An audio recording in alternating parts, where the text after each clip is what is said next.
예, 세 번째 이야기는 사드와 관련해서 오락가락하는 문재인, 그리고 전시작전권을 갖다가 환수해야 한다는 여권 성향의 후보 남경필이 좀 희미한 사람들, 뭔가 분명하지 않고 희미한 사람 둘을 이야기 좀 하겠습니다. 문재인 후보가 사드와 관련해서 오락가락해서 자기 진영 그리고 비판하는 진영 두 군데서 다 이렇게 욕을 하고 있습니다. 근데 대한민국에는 이런 오락가락 MMO를 좋은 말로 전략적 모호성이라고 이야기합니다. 자, 전략적 모호성, 이 뭐 옛날에 많이 들어본 이야기지요. 박근혜 정부가 사드에 대해서 전략적 모호성을 이야기한다면서 사드를 배치를 결정한 것인지, 어디 배치할 것인지, 미국과 논의되고 있는 것인지 모두 다 확인해 줄 수 없다. 일부러 전략적 모호성을 유지한다고 설치다가 미국이 한 방 놓으니까 사드 배치로 틀게 되면서 전략적 모호성을 믿고 있던 중국이나 러시아가 강하게 항의를 하면서 오늘날 이 지경에 이르게 되었습니다. 전략적 모호성 주장하던 사람 중에서 잘된 꼬라지를 제가 본 적이 없습니다. 문 후보는 작년부터 다음 정부에서 결정해야 된다라고 말을 했고, 자기 진영과 지지층에서는, 그리고 또 정치권에서는 이게 반대라는 이야기라고 생각을 다 하고 있었습니다. 실제로 그런 뉘앙스로 본인이 이야기를 많이 했지요. 근데 최근에 조선일보 인터뷰에서 15일입니까? 한미 간에 이미 합의가 이루어진 것을 쉽게 취소할 수 있다고 생각하지 않는다고 유지의 무게를 두고 있다가, 그러기에 이제 더민주당 안에서 좀 색깔이 약간 빨갛거나 왼쪽으로 기울어진 사람들이 일제히 공격을 했습니다. 그 문 후보 말 똑바로 해라. 그러면 사드 찬성한다는 거냐. 이러면서 어제 문 후보한테 사드 문제에서 손을 떼라고 반발했고, 보수 정당 쪽에서는 원칙 없이 말 바꾸는 정치인이다 이렇게 비판을 했습니다. 자, 어제 송영길 의원 등 사드에 반대하는 야당 의원 42명이 성명을 내고 정부는 사드 배치를 위한 비준 동의서를 국회에 제출해야 된다 이렇게 말을 했습니다. 국회 비준 받아라 이야기죠. 그럼 국회에서 부결시키겠다 이야기 아니겠습니까? 여기에 서명한 국민의당 김경진 의원은 자신이 없으면 대선 주자들은 손을 떼라는 것이 저희 의원들의 분명한 입장이다. 국회에서 표결 처리하자. 그래서 날려버리자는 이야기겠죠. 민주당 대선 주자들도 문재인을 공격했습니다. 박원순 시장은 미국 앞에만 서면 장아지는 지도자가 어찌 국익을 지킬까? 무슨 유행가 애모도 아니고요. 정치적 표를 계산하며 말을 바꿔서는 안 된다 했고, 이재명 시장은 사드는 일방적으로 미국의 이익이 될 뿐 한국 안보에 그게 도움이 안 된다며 사드 관련 태도가 왜 바뀌었는지 설명이 필요하다. 지금 뒤쳐져서 문을 못 따라가는 사람들은 이제 물고 늘어질 건수가 생긴 겁니다. 보수 정당 등도 공격을 했는데요. 새누리당은 문 후보가 어제 사드 배치에 말을 바꿨다. 세태에 따라 말 바꾸기를 하는 것 같아 종잡을 수 없다 했고, 바른정당은 우리 국민은 양치기 소년 같은 대통령을 원하지 않는다. 이래 말을 했습니다. 자, 문 후보는 사드 배치 과정에 대해서 성급하고 졸속이었다고 비판했지만 자기 정부에서 배치 문제를 어떻게 하겠다라는 식의 명확한 태도는 밝히지 않았어요. 졸속이기 때문에 자기 정부 가서 재검토하겠다 했지, 재검토해서 안 하겠다든지 하겠다 말을 안 했습니다. 그런데 17일 공개될 예정인 대담집의 합의 자체가 대단히 성급하고 졸속으로 이루어졌고, 합의 전에 사회적 공론화가 이루어져야 했다. 이러면서도 이미 한미 간에 합의를 했기 때문에 다시 논의한다라는 게 복잡하다. 자, 이렇게 말을 했다고 합니다. 문 후보는 이런 문제는 국회 비준 동의가 필요한 만큼 국회에서 충분히 검토해서 결정할 일이다. 결정했어야 할 일이다. 그러나 이 문제에서 이 사드가 국회 동의 사안인지 자체가 지금 논란이 되고 있기 때문에 문 후보가 당선되더라도 국회 동의를 추진할지는 의문입니다. 불투명하다는 거죠.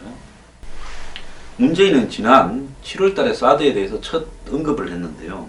철회라는 대신에 재검토라는 말을 해서 야권 지지자들한테는 배치에 반대한다는 인상을 주게 되면서 또 중도나 보수 진영을 의식해서는 취소나 철회라는 표현을 안 줘서 자신의 안보관의 안정감을 유지하려고 이 양다리를 걸쳤습니다. 근데 어제 아마 한 인터넷 방송에 나와서 사드 관련 입장이 바뀐 거냐니까 그렇게 말한 적이 없는데 자기 말을 왜곡했다. 이렇게 말했고 대선에서는 명확한 입장을 밝혀달라 이러니까 공론화 과정이 없었다는 것이고 여기에도 역시 이중적인 맥락으로 이야기를 하고 있습니다. 자, 한미 간의 합의를 고려해야 되겠지만은 얼매일 필요도 없다. 미국의 요구라도 국익에 맞지 않는다면 노라고 할 수 있어야 된다라고 그 방송에서 이야기를 했습니다. 이 말을 그대로 해석하면 노라고 비춰지는 거 아니겠습니까? 사드 처리하겠다는 이야기로 비춰지죠. 자, 문이 이렇게 입장을 유지하고 있는 것은 반기문이가 중도에 어떤 일부 야권의 표까지 가져갈 수 있을 만한 그런 포지션을 하면서 산토끼를 잡으러 오니까 문의 입장에서 이 부분을 의식을 해서 이렇게 처세를 하고 있다. 이렇게 보고 있다고 합니다.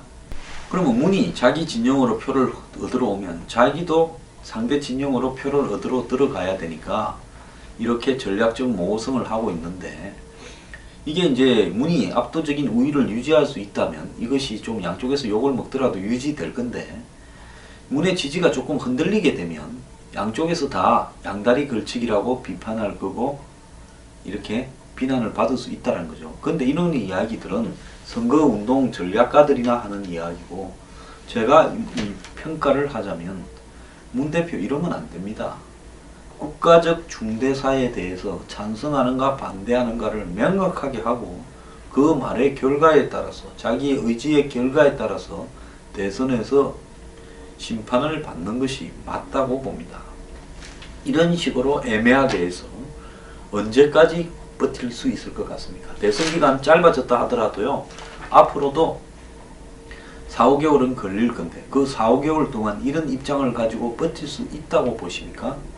자기 집안 내부에서 떠드는 사람을 의식해서 또 보수 중도나 보수의 입장도 의식해서 또 미국의 입장도 의식해서 이렇게 애매하게 말하는지 모르겠는데요. 이렇게 말하지 말고 문재인 후보 입장이 뭐냐 명확하게 밝히라는 겁니다. 하루는 찬성했다 하루는 반대했다 왔다 갔다 하다가 대선 날은 어떤 입장이 될지 국민들이 몰라서야 당신을 어떻게 찍어주겠습니까? 남경필 경기지사가요. 뭐 지지율은 거의 안 잡히는데 이분이 뭐 대선 출마한다고 이야기한 지는 지금 몇 달 되지 않았습니까? 그럼에도 불구하고 지지율이 1% 남짓 잡히는지 모르겠는데요. 어제 자주국방 이슈를 대선의 핵심 하드로 제시했다는 겁니다. 뭔 놈의 자주국방입니까? 되지도 않을 소리를요. 자, 저는 할 수만 있다면 자주국방 하고 싶습니다. 그런데 자주국방이라는 것이 의지로 되는 것도 아니고 노무현 정권 5년 동안에 자주국방 한다고 방사청 만들었는데 그래 방사청에서 도둑놈이 더 많아져서 없던 도둑놈까지 새로 생긴 겁니까? 방사청이 생겨서 도둑이 없어졌습니까? 방사내산이라는 것은 다 도둑질을 해먹고 이런 도둑놈 근성을 버리지 않고 있는 나라에서 자주국방이 될 거라고 생각하십니까? 의지만으로 자주국방이 됩니까? 자주국방이 되려면 국방 예산을 갖다가 돌같이 봐서 여기에 정말 침 하나 묻히지 않을 정도로 청렴한 사람들이 자주국방을 할 수 있는 건데 그래 그 정권부터 시작해서 지금 정권까지 오기까지 방사청 만들어서 없던 방사청을 누가 만들었습니까? 방위사업청이라는 걸 만들어서 이 방산과 관련되는 문제를 한 군데로 다 통합한 거 아닙니까? 육해, 공군 모든 부분을요. 그래서 방사청이 생겨서 자주국방을 하기 위해서 투명해졌습니까? 도둑놈 숫자가 늘었습니까? 거처에 뜯어먹는 놈이 늘어났습니까? 그럼에도 불구하고 이 정신 나간 사람이 또 자주국방 이야기를 하면서 한 걸음 더 나아갔습니다. 한미 동맹은 굳건하지만 북핵과 미국의 직접 폭격 같은 언급 등으로 안보의 불확실성이 더 커졌다. 정말 정신 나간 인간입니다. 북핵 실험과 미국의 직접 폭격 언급을 같은 자리에 놓고 이야기하는 저는 제3자적 위치에 있는 인간입니까? 바른정당은 남경필을 적각 당원 명부에서 제명하기 바랍니다. 우리도 한국형 자주국방에 대해서 고민할 시기다. 그래서 KAMD라고 한국형 미사일 방어망을 만든다 했는데 그놈이 될 것 같습니까? 안 될 것 같습니까? 제가 장군들이나 국방 전문가들한테 솔직한 입장을 묻자 대국민 사기극이라고 이야기를 했습니다. 한국이 레이더로서 요격 미사일을 만들어요.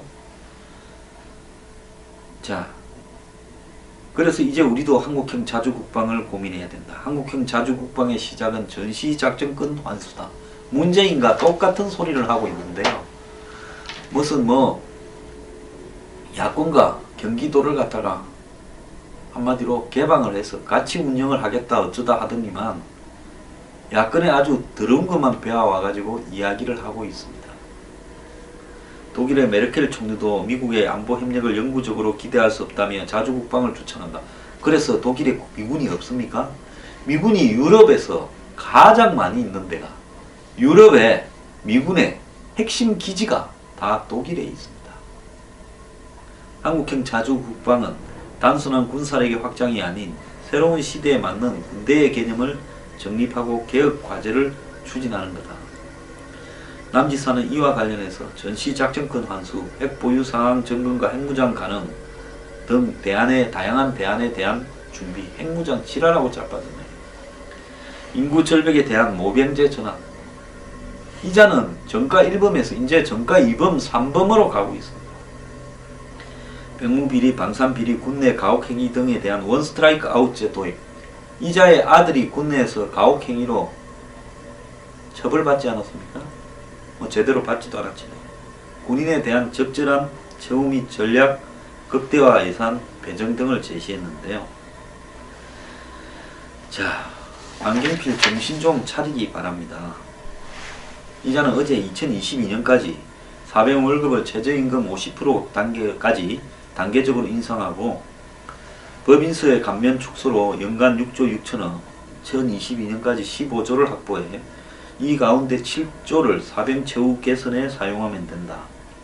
방위산업 비리가 연 1조로 추산되기 때문에 이것만으로 자주국방을 하기에 부족하다.